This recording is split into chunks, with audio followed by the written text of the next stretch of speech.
I think we like Jesus when we can keep him a baby. Yeah. And it's sweet, it's adorable, it's snuggly and cute. But Jesus grows up to be anti-empire, grows up to be a subversive enemy of the state, and is killed for it.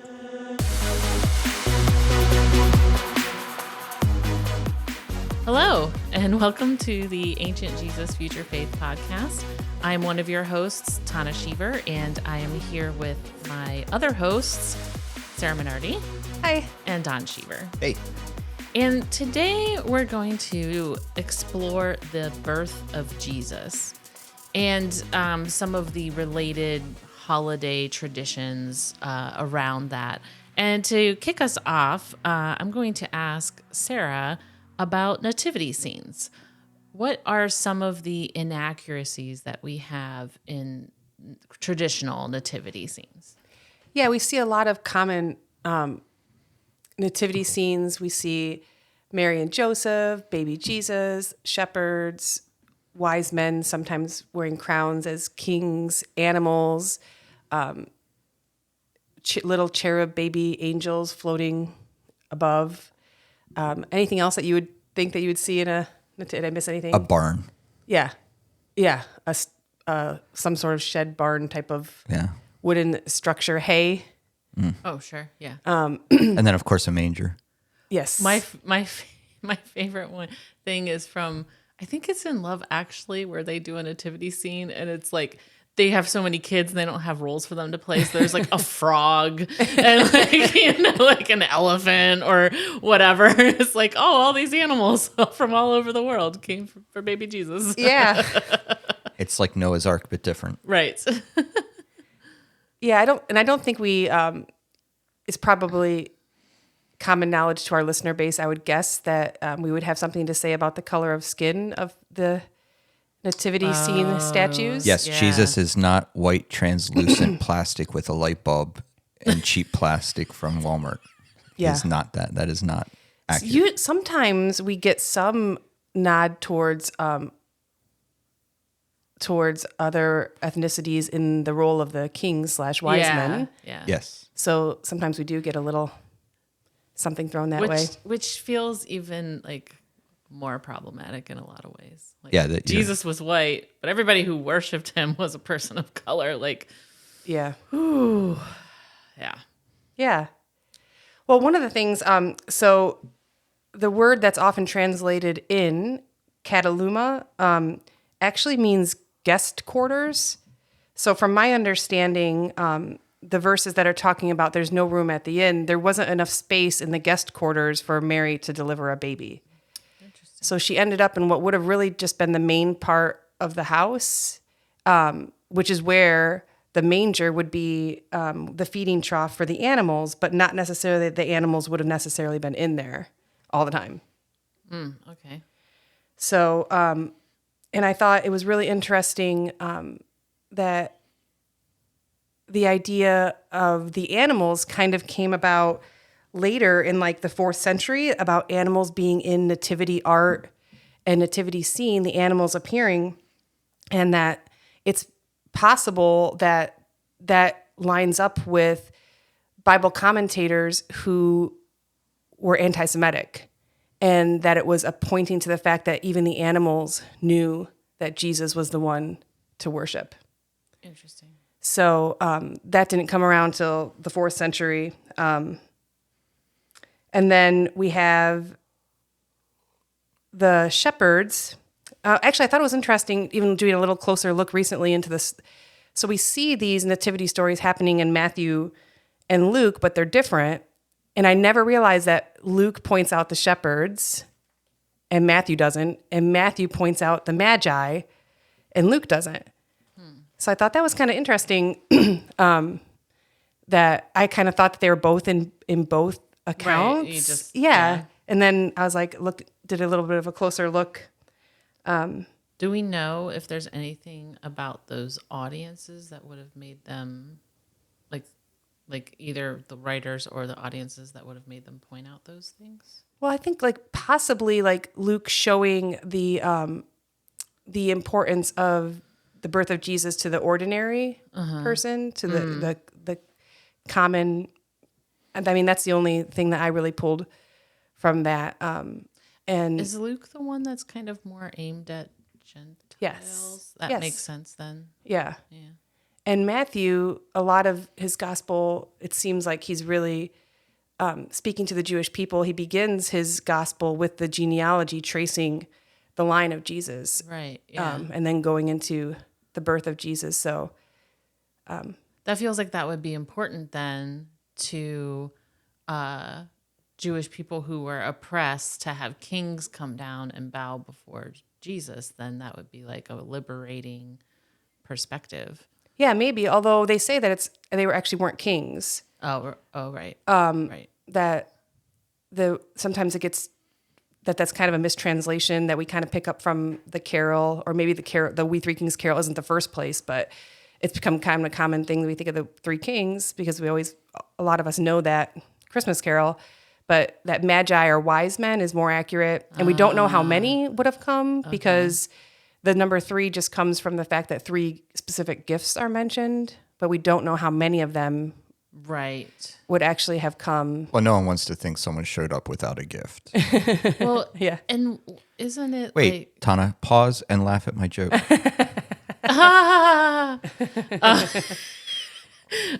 Thank you. isn't it also, I could have sworn I remember somebody saying also like they wouldn't have gotten there like on his Right. like, he would have been like 3 years later or something. Yeah, well, I think that Herod puts the decree to kill all the babies up to age 2. So by the time Herod figures out something that's going on, he needs to backtrack because could be a wide range. He's like Right. covering all of his bases.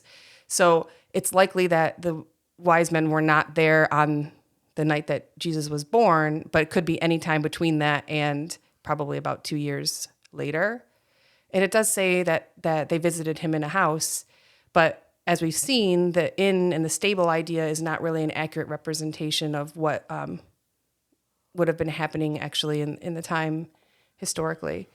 So, but I do think, onto your point, it just got me thinking about how the conversation of the wise men coming and their interaction with Herod and their kind of, I'm not thinking of the right word, but their like unruly behavior to not obey Herod's command and go back a different way.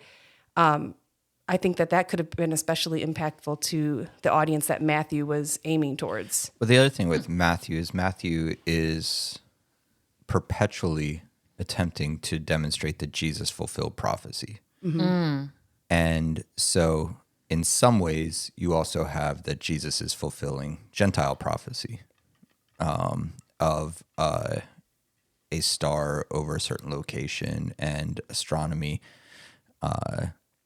to make a decision about that in astrology, all of that stuff being, again, prophetic, pieces. And so, Matthew is very much, if you think about Matthew, he's constantly attempting to have Jesus be the answer to a piece of prophetic literature from the prophets. So I think there's also that piece. The shepherds aren't really lending towards that. Yeah. And, again, I think what's important for us today is not necessarily the accuracy of attendance, but the accuracy of intention. Right? And what was the story being told in each of these pictures? So, yeah. Yeah, that's something I always find interesting about these conversations with you two is in some ways the nativity scene is taking the Bible literally from an English translation. But what actually was likely that happened, et cetera, is different. And I think that's really, really important when it's something that could be used, like weaponized against someone else, like an interpretation, but more so understanding the Bible as literature and storytelling. And so, yeah, what did the audience need to hear, And so I'm not going to go around and rip up nativity scenes and be like, this is inaccurate, Right.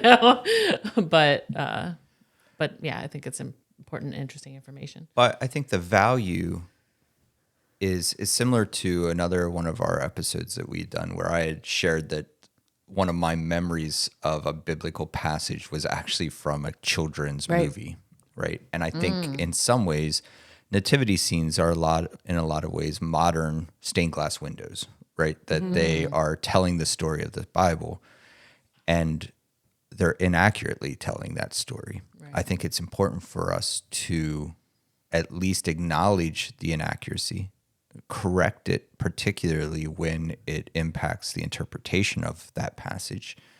But I think it's also, and Sarah, maybe you are saying something different. I don't imagine you are, but it's not that we're saying everyone should go and scour their nativity scene, make sure it's accurate, and if it isn't, put it away. But instead, use it as a talking piece. Right. Allow it to actually be a stained glass window where you can have a conversation around it and even kind of laugh at some of the adjustments we've made to make it aesthetically pleasing and a proper Christmas decoration as opposed to a more accurate representation of the scriptures. Yeah, absolutely. I think it's a good example for showing how history and tradition and translation can result in mistakes, and it can be a good open door for bringing that into conversation if we're not attacking it, so to speak. I mean, even your like some of the research you did. So when I was in Turkey, we were told that most likely the nativity scene took place in almost like a cave structure, and that a lot of the more rural areas, the actual animals would come into this area and they'd be on a lower section, and it was kind of shaped like an L with the shorter part pointing down and then the longer part being parallel to the ground. And the family would sleep up there, and the animals would actually heat the space. Yeah.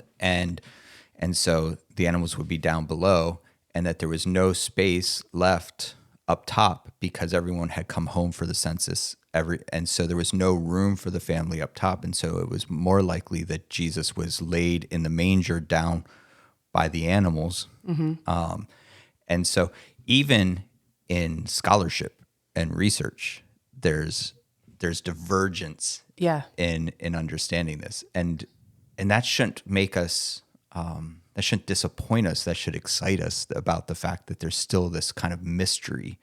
The one thing we can say is the nativity scene you see on the corner of your local church is very likely not to be accurate. Right. That's the only thing we can say. I don't know that I've ever seen what I would look at and go, wow, that's probably an accurate depiction of the nativity.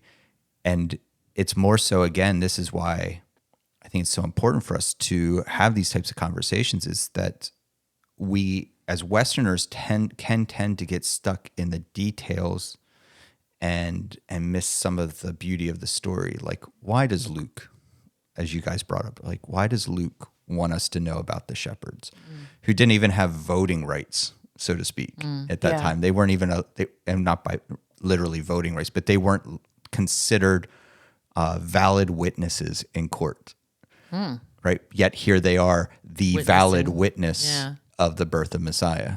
And then you have Magi's in Matthew. That's kind of a really cool bookend that there's these not usually valid witnesses, the shepherds at his birth, and then not usually valid witnesses, women at his resurrection. Wow. Yeah. I like that. Yeah. Yeah, and I think like the other piece is because Christmas carols, so many of them have stood the test of time, but like where are we getting factual information from Christmas carols? And because if you analyze them, a lot of them have like little missteps. And again, not to say that you don't sing them but yeah, it can be a talking piece, but also the takeaway that this can also be applied to worship music. Like, what theology are we getting out of worship music and taking as Gospel. yeah. Yeah. Well, do you think as part of the complication, like I'm thinking Christmas carols, I love the TV show The Witcher. I also like the books, but I think first, before anything, it was a video game. But anyhow, in The Witcher, the TV show, he ends up with this unwanted bard following him around, singing about all of his adventures. I want a bard. Right? And so this Witcher has this bard following him around, and the very first song he sings, the Witcher's like, "That's not how it happened," and he's like, "Yes, but it makes a really great song." Right. And I wonder if some degree we could cut a little bit of slack in Christmas carols and even worship music to recognize these are bards. Yeah. These are people singing the songs of glorious conquering of death and sin and whatever it might be, and that there's going to be exaggeration. There's going to be colorful, flowery type explanations. And if you wanted to really understand The Witcher, you're probably not going to learn that much from the bard. And the same thing I think is true of Jesus, right? If you really want to know Jesus, you're not going to actually learn that much from worship music or Christmas carols. Yeah. Does that seem? Yeah. Yeah, I think that's an important distinction. It's sort of like the art versus life sort of thing. Like, there's all kinds of in secular music. There's all kinds of imagery and stuff. That's not like quote unquote accurate, but people get it. It's like poetry. And so I think where the problem could come in is if people take too much some of the worship music theology, that's a little like questionable, and use that over maybe what they read in the Bible or, Yeah. yeah. Well, you see it in documentaries too, or movies that are based on real life events. There's always facts in there. Yeah, I was just thinking that are like changed and not accurate, just to either keep the story moving or keep the audience engaged, or make it more theatrical. Yeah. Well, I know my favorite documentary channel, Lifetime, oftentimes has like disclaimers that there has been some fictitious things added to it. My favorite documentaries are all the Christmas ones on the Hallmark Channel. The Santa Claus 1, the Santa Claus 2. Yeah. And I think what it really comes down to is the ability to keep the good and jettison the bad. And I was thinking about what you said about movies. What I was thinking earlier was about how I was thinking the same kind of thing, like the biographical things where they might change a couple details to make a better story. And they're probably not important details, but doing things like whitewashing historical events and making it seem like, white people did everything pretty much, that can actually be harmful. Right. So yeah, it's that line of determining which is which. Yeah. Yeah. So Sarah, when we think about the nativity scene, why do you think this is actually a part of the story? Like, why even include this moment? Because we don't know anything about like a lot of different famous patriarchs and characters in the text. We don't know their birth story. Like, other than who begot who, we don't know anything about Abraham's birth story. We have Adam's birth story, if you can call it a birthing. And birth stories are not as significant in every case. So why is it important, do you think, all these elements? What makes the author remember or want us to remember these elements, do you think?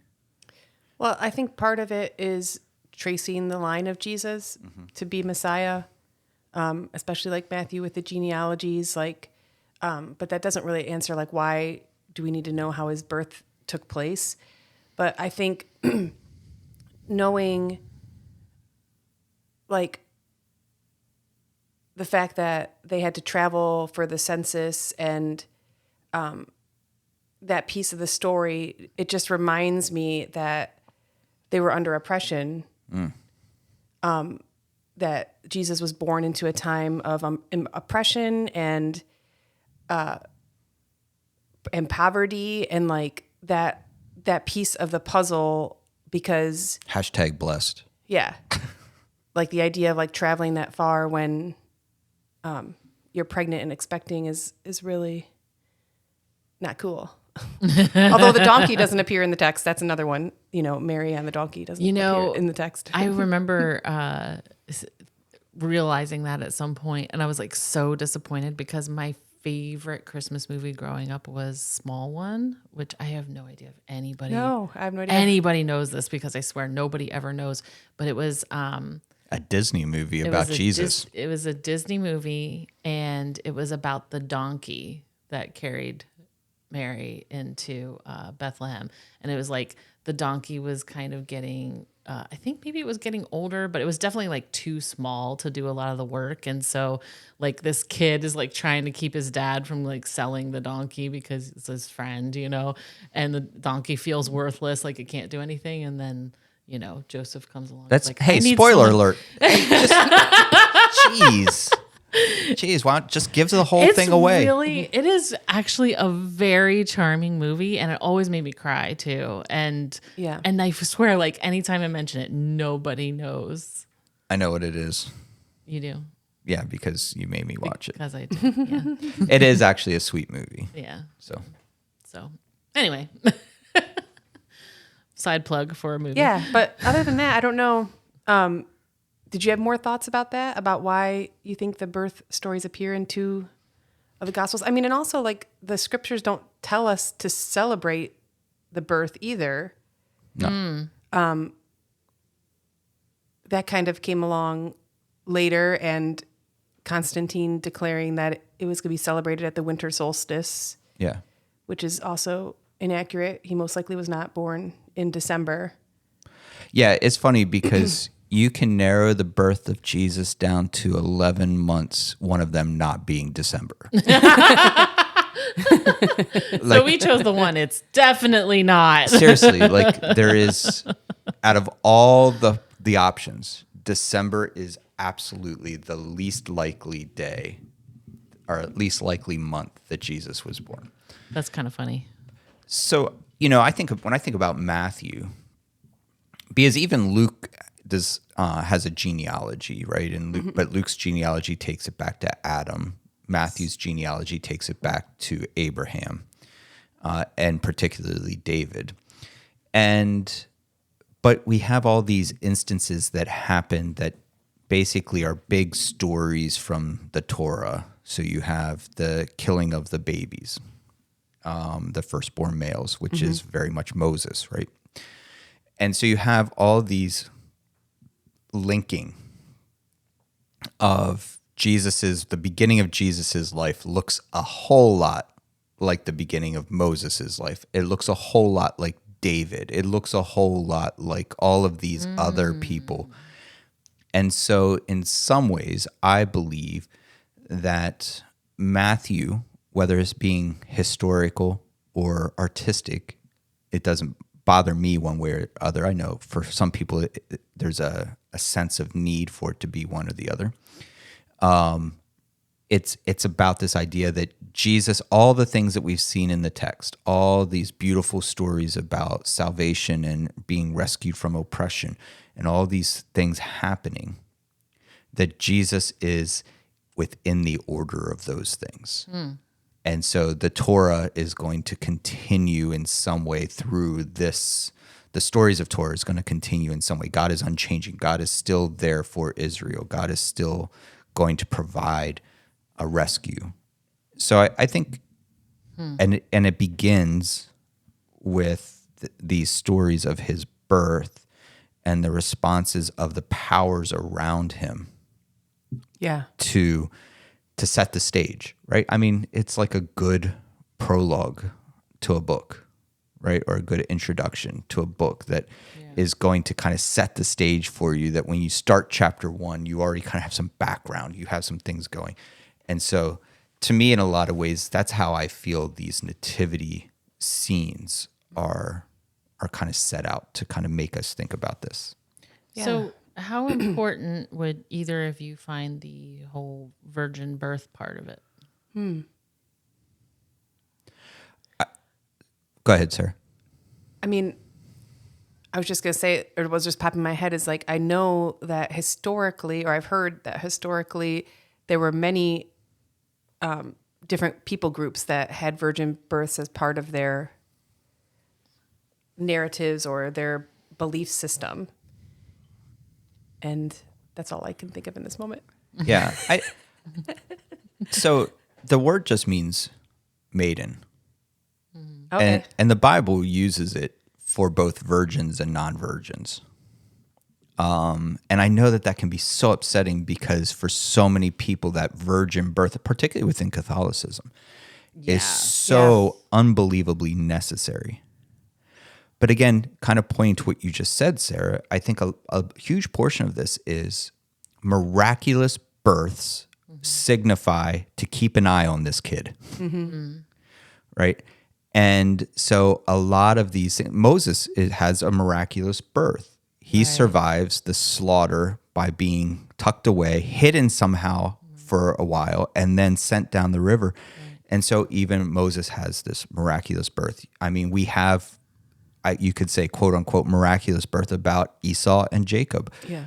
Right. So we have all of these kind of different narratives. And then, notwithstanding, every other culture has miraculous birth stories to say that what you're about to see from this person is they were anointed from birth or anointed from conception. And so it just kind of creates a mythos.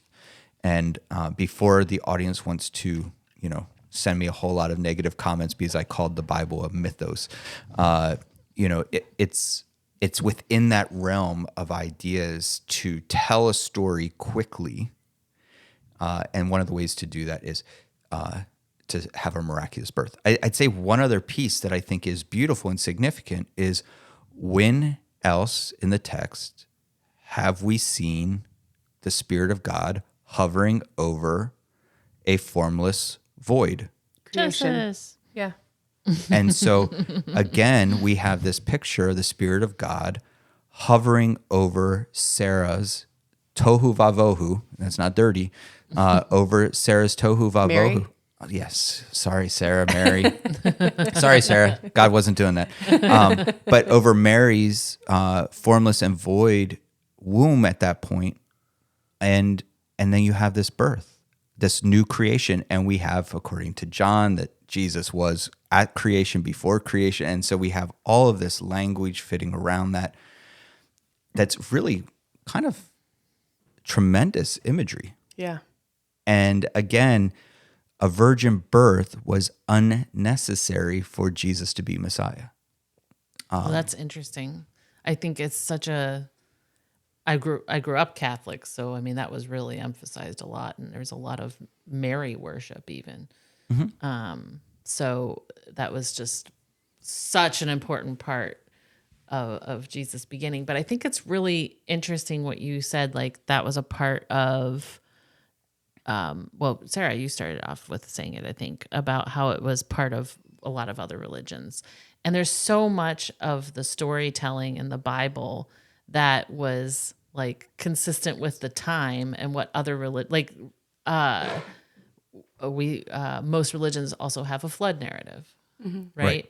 And so it's interesting to me because I feel like there are people who would be upset by us saying that.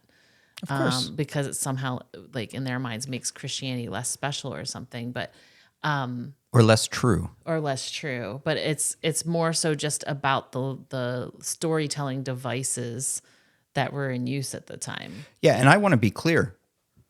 I'm not saying that it was not a virgin birth. Right. Yeah. I'm just saying it wasn't necessary, and the word for virgin is just young maiden. Yeah. which implies most likely a virgin. Right. But it isn't actually the word virgin. So again, with so many of these stories of the text, I always say, you know, when I get to the pearly gates and Mary's like, nope, that happened exactly the way the text says, I'll be like, my bad. I don't think that whether you believe that to be literal or you believe that to be a literary device impacts whether or not you acknowledge the truthfulness of who Jesus was, the beauty of Jesus's life, and the power of the incarnation. Yeah. And that makes me think also of other Christmas traditions.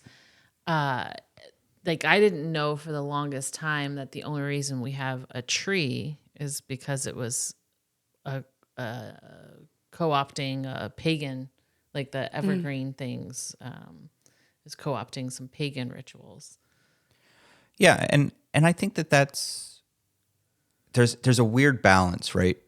Of because you know our household we went through this where the things that I couldn't trace specifically to Jesus's environment and expression in Christmas, we kind of removed for a couple years. Yeah. And I think that's an Yeah, I wasn't happy about it. I think that was an okay process, right? But I also don't think that should be everyone's process, Right. Right? Like because there are so many things that we believe about God. There's so many things that we, even before Jesus, Platonism was influencing Judaism and the way they thought about God. And it was a separate concept of theocracy and theology. And that's okay, right? And also, as one of our listeners pointed out, you know, there is a pagan religious culture in our world today. And we can in dangerous ways speak and use the term pagan as if it is bad. Right. And it is not bad any more than anything else is bad. And so again, it influencing whether it be an evergreen tree or it be garland or mistletoe, all things that have been contributed from religious ideas outside of that of Christianity. They're beautiful and they're pretty. Easter eggs, same thing, right? Mm-hmm. Right. And I don't think that we are required as people of faith to abolish those. But I do think there's something fascinating to understand about them, to learn about them and to learn why that became a thing and to learn how it was reimagined in a Christian setting.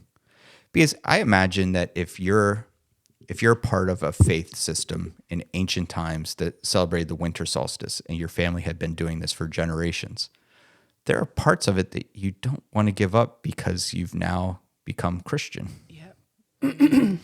And you bring those things with you and they become part, and you find a way to make them a part of the celebration. And I would say that's wonderful.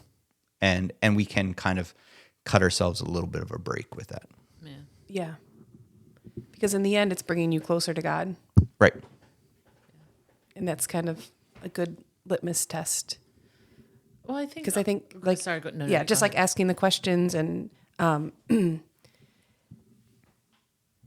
yeah, asking the questions and learning about it is fascinating, but being able to like hold it loosely and also respect other people's journey, because we've talked about a lot about prescriptive versus descriptive. Yeah. That if you feel like if your study and your learning is leading you down a path, excuse me, it doesn't mean that that's going to apply to everybody. Right. And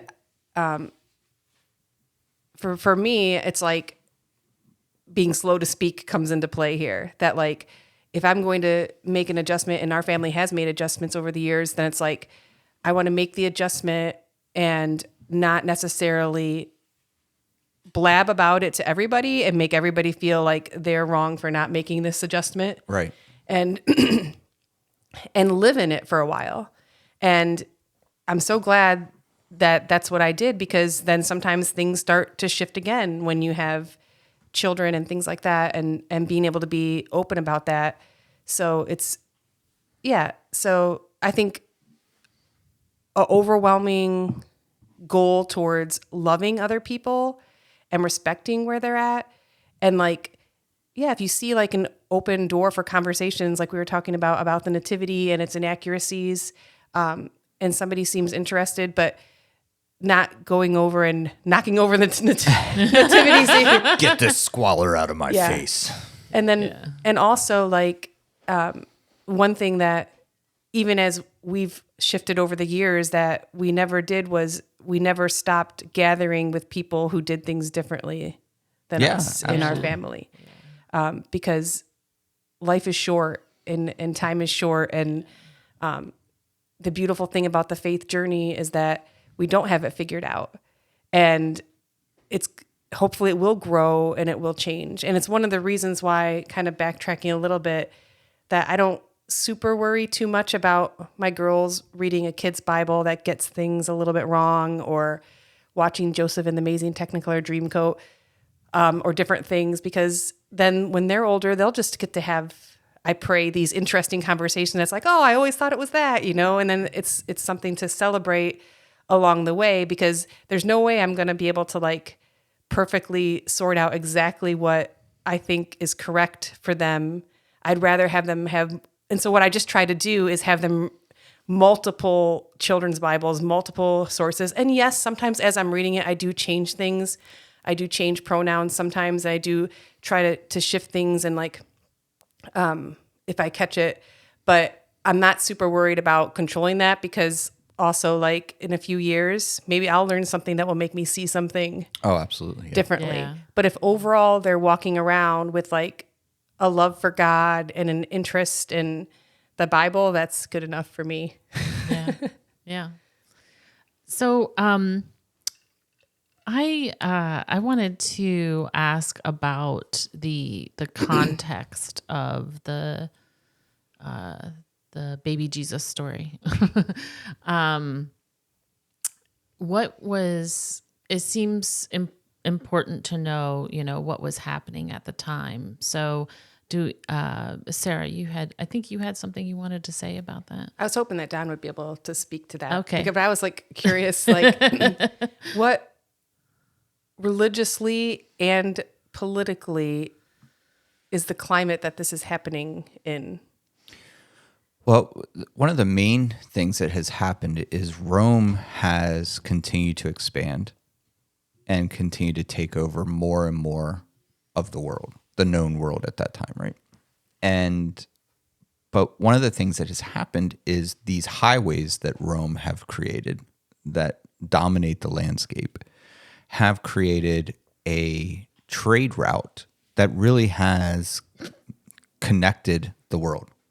So the four corners of the world kind of converge in this crossroads. So we live in Toledo, Ohio. That's where we record this. And Toledo, Ohio is called the Crossroads of America because the two most major highways in the country intersect here. The same thing was true in that area of the Middle East where Jesus was born. And so it was ripe for stories to travel from that place. It was also kind of like this melting pot of all these different views and beliefs and concepts of God and philosophies were converging in this kind of area. And so that's kind of what's happening. So if indeed there's going to be a messianic figure that is going to impact the world's perception of things, it's perfect timing. It's a perfect location. And so there's a sense that this Jesus thing really grabbed hold of the world in a way that it couldn't have done prior to this moment. That this had a unique space in which that was able to happen. In addition to that, the tensions between Rome and Israel were really high. And there had just been where Rome, I believe they had starved the people. They had like cut off all supply lines to at one point because the people weren't falling in line the way Rome wanted just prior to the birth of Jesus. And then in 70, we have, the temple destroyed because, again, Israel, and in some ways it's really interesting because Israel was a complicated faith for Rome because all the other faiths had pantheons. They had multiple gods. And so when people were conquered, they just added gods to their list. Whereas Israel was okay with there being other gods, but they didn't sit at the same level as Adonai. Yeah. Right. There should be no God before me. Yep. No other God before me. Not there is no other God. No other God before me. And that can, again, make it complicated for folks. But in that culture, God is saying there is no other God before me. And so Israel would not worship other gods. And they were willing to die for that, which made it very complicated for Rome because they hadn't faced a nation that was willing to die in order to not worship other gods. Now, I doubt that was to the person, right? Right. Yeah. But overall, a huge amount of Israel was willing to go to their death and not worship other gods.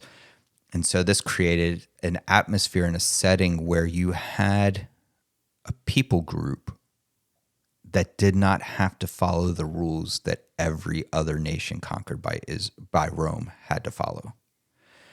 And that kept tensions high, and a very fine balancing act had to take place, which led to a lot of corruption in the priesthood that was not the proper priesthood at this point. It was still descendants or people placed by the Maccabees.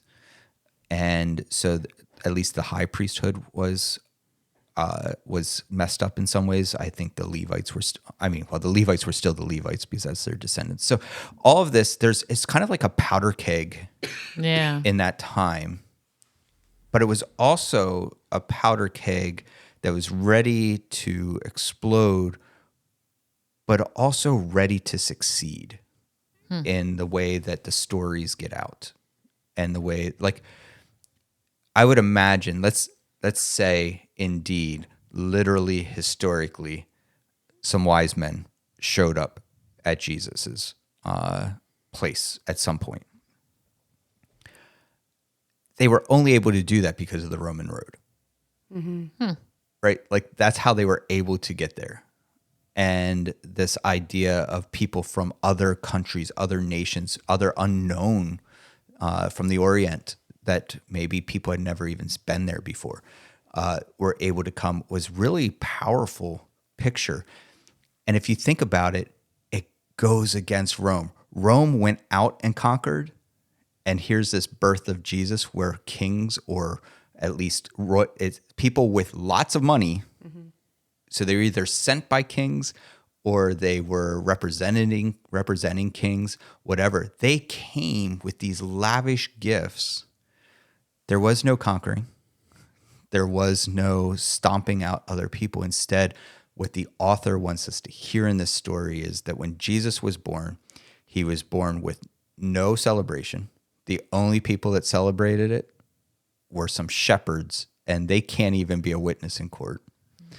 Born into poverty, wasn't even given a place of honor where they slept, right? Even their family couldn't find a place for them to sleep comfortably, right? So like all of these little pieces of this scene is setting us up to say, Jesus didn't begin in a place of privilege and power, and therefore it was easy for him to become this thing.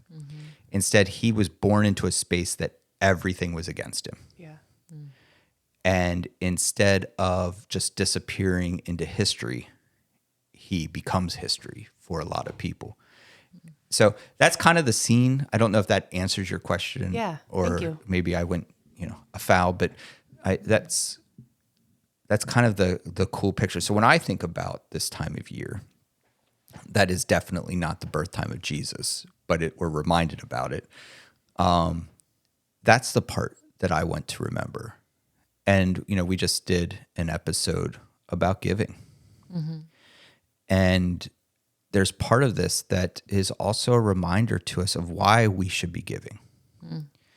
Because we have the entity, the person that we look at as Christians, that we reflect on and say, that was the most beautiful, powerful life ever lived, came from a place of destitution, oppression, marginalization. And so this is the time of year that we have chosen to be reminded that God incarnate dwells in those spaces. And we should make sure that we are caring for those spaces too. I also think it's yet another example in the Bible of that the Bible feels like it was mostly written for the oppressed and the marginalized, and so having Jesus come from humble beginnings feels like yet another. No, you don't have to take your cues from the rich and powerful. Right.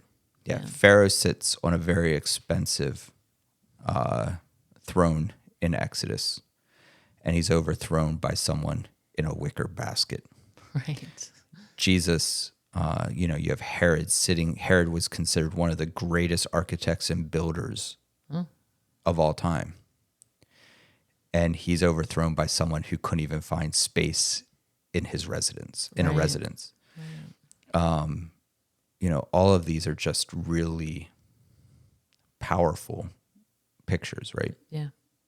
And again, I think adds to that story and the beauty of that story, where it's fun to think about those things in epic ways. So, what are your takeaways for today for our listeners? Either one of you can.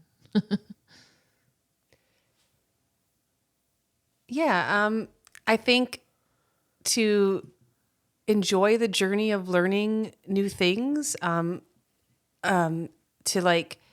ask all the questions and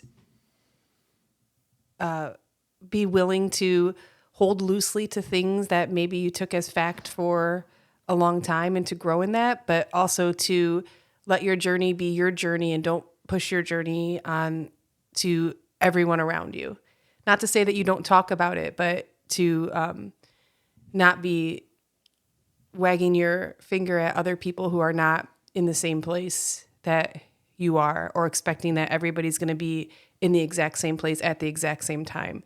But speaking about what you're learning in love and respect for other people, and remembering that, as we think about the birth of Jesus, that we just remember, kind of like what Don was saying, that how can we care for people in need? Yeah. And I love that connection to it's not just that we, I feel like sometimes we think, oh, we give at the holiday season because we can't give a birthday present to Jesus, right? Or we're giving back to God. But this is just a slightly different nuance to just remember that there are people in need, born into poverty, born into marginalized, and just that have needs, and that's where we should be looking to give and to take care of people. And yes, you can, I think it's okay to imagine that you're also giving back to God as you do that, but just remembering that piece, that this wasn't just a comfortable or a somewhat comfortable, happy, painless birth of a perfect baby that didn't cry. There's another one of those things that the carols say, that Jesus didn't cry. What? Yeah. Which one is that? Away in the manger? No crying he made. Wow. Yeah, and he was born potty trained. Yeah. Right. Like it's a miracle. He really was a miracle baby. A Christmas miracle. Yeah. Miracle. Well, actually, we did a short on this, Tana, where you asked me, a listener had asked, was Jesus right. perfect? Yeah. And my answer to that is, I don't think Jesus was perfect. I think Jesus was righteous according to the law. I think that he probably went through the same behavior issues that any child goes through as they're trying to figure out how to become autonomous, to have their own ability to make decisions and wrestle with listening to mom and dad. Like, so I think it's important for us to not spiritualize baby Jesus too much. Yeah. Right. Or keep Jesus a baby. One of the things that's interesting to me this time of year is oftentimes discussions will be, how did they miss the Messiah? Like, how did they not recognize Jesus was Messiah with all of these things, particularly that Matthew wants to connect? And the one thing I'd encourage people to take away is that the problem isn't about missing Messiah in December. It's about missing Messiah all year round. And I think we like Jesus when we can keep him a baby. Yeah. And it's sweet, it's adorable, it's snuggly and cute. But Jesus grows up to be anti-empire, grows up to be a subversive enemy of the state, and is killed for it. And so I'd say, remember that too on Christmas. Yeah. That what was sneaking in a swaddled in cloth, sneaking into history, was going to be a very powerful force against oppressors. Yeah. Yeah. Thank you. I was trying to think if I had anything to add. And one of the things that you said, Don, reminded me of this book by Christopher Moore. It's called Lamb, The Gospel According to Biff, Christ's Childhood Pal. That is a hilarious, irreverent book. It is definitely irreverent. It is hilarious. But I often think about how it's like Jesus was a baby and then all of a sudden he's like a grown adult. Like, we don't really hear much about his in-between years. And this explores those in-between years and how Jesus kind of acquired the different knowledge and skills and stuff. And also he's a kid, It's a bard's tale. So yeah, it's a bard's tale. Yeah. So, but anyway, I recommend it as long as you're okay with it being a little, on the irreverent side. But anyway, but yeah, I will just add also that, be okay with, things not being 100% accurate. Be okay with, a Christmas tree being part of your tradition, even if you're like, that's not actually, there wasn't a Christmas tree at Jesus' birth or whatever. Just enjoy this time of year and enjoy the people around you. And I think I'll just leave it at that. So thank you all for joining us today. In Between Podcast. If you want to find anything more about us, including transcripts of our podcast episodes, just go to ajffpodcast.com. All the links are there. And also you can catch us on almost all of the socials. So thank you for joining us, and we'll hopefully see you next time. Thanks. Happy holidays.